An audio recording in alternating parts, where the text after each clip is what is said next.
Hello， 大家好啊！我休閒小生喺馬年先恭祝大家馬年行大運，身體健康，心想事成。嗱，講到賀年食品呢，當然唔少得蘿蔔糕㗎啦。但係咁多種粉溝埋咁複雜，搞唔掂㗎噃。如果你有咁嘅諗法嘅話呢，我今日分享呢一個簡單好味又窩心嘅傳統媽媽蘿蔔糕，睇下又滿唔滿足到你嘅要求？喺我分享之前，請大家免費訂閱我休閒小生嘅頻道，仲有撳埋個鐘仔，當有新片上架嘅時候，就會即時通知大家㗎喇。嗱，我今次呢就用上大概1200克重嘅白蘿蔔，差唔多有2斤重㗎喇。揀蘿蔔最緊要重身，同埋唔好起梅花點，咁白雪雪嗰啲呢就 very good 㗎喇。好啦，咁而家先嚟去除咗啲蘿蔔皮先啦，然後將蘿蔔切片啦，再切成粗幼不一嘅條狀，咁食嘅時候口感會好正嘅。嗱，大致上就係咁樣啦。嗱，我今次嘅蘿蔔糕呢就會用上鴛鴦腸，即係一條潤腸一條臘腸，用清水沖洗乾淨就 OK 噶啦。咁樣就可以保留到臘腸本身濃香嘅玫瑰露酒味啦。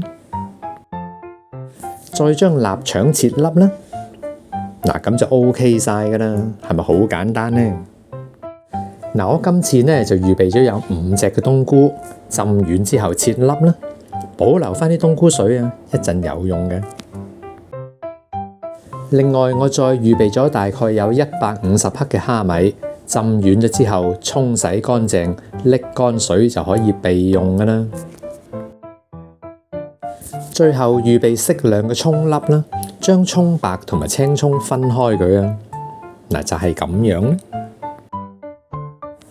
到調校個粉漿啦，先加入350克嘅粘米粉，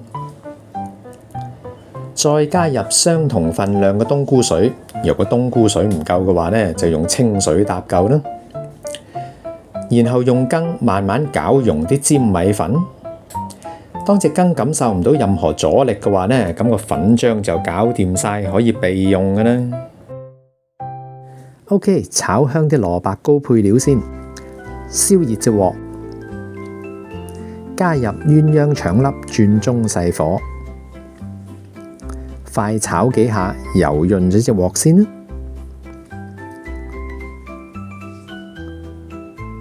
再加入蝦米，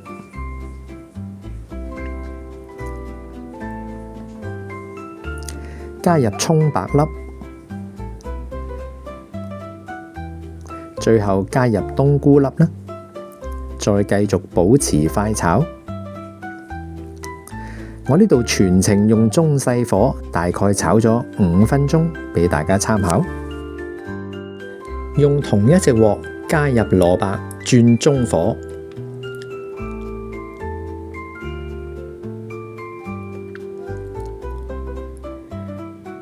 加入大概2湯匙嘅蠔油，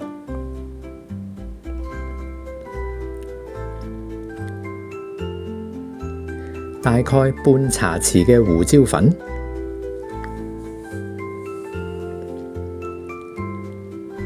半茶匙鹽。然後快炒幾下，混和晒所有嘅調味料啦。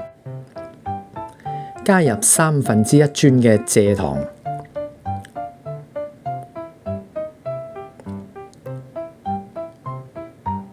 蓋上鍋蓋，轉中細火，先蒸10分鐘。又過咗10分鐘啦，熄火，先加入2/3早前預備好嘅材料。然後慢慢將啲材料混和落啲蘿蔔度啦，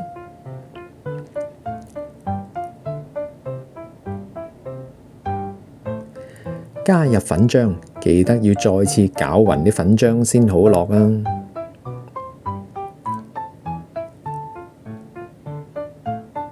最後將所有嘅材料撈勻佢啦，咁就 OK，搞掂晒㗎啦。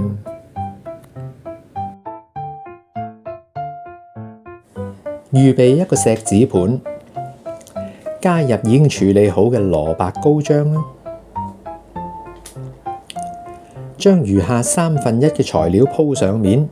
呢個做法唔單止可以令到食嘅時候口感會更加豐富，而且賣相會靚好多㗎。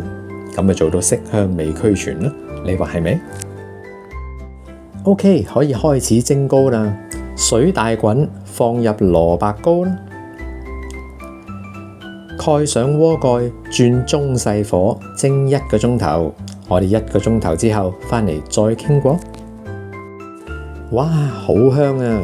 用隻木筷子拮落底糕，如果掹出嚟隻筷子冇黏住任何白色粉漿嘅話呢，咁底糕就完全熟晒㗎啦。一個簡單好味又窩心嘅傳統媽媽蘿蔔糕，咁就搞掂啦。大家鍾唔鍾意呢？佳節當前，除咗可以享用自家製嘅賀年食品之外，仲可以細味同埋感受一下媽媽親手做嘅傳統蘿蔔糕，咁你話係咪一舉兩得呢？至於詳細嘅食材分量，可以參考我視頻裏邊嘅內容部分，就有相關嘅中英文食譜㗎啦。我休閒小生喺新嘅一年裏邊，再次祝願大家身體健康，心想事成。我今日嘅分享係咁多啦。如果大家鍾意我今日嘅分享嘅話呢，記得俾個 like 我，同埋將個視頻分享出去。可以嘅話，請支持下片尾嘅廣告啦。多謝大家嘅收睇，咁我哋下集再見啦，拜拜。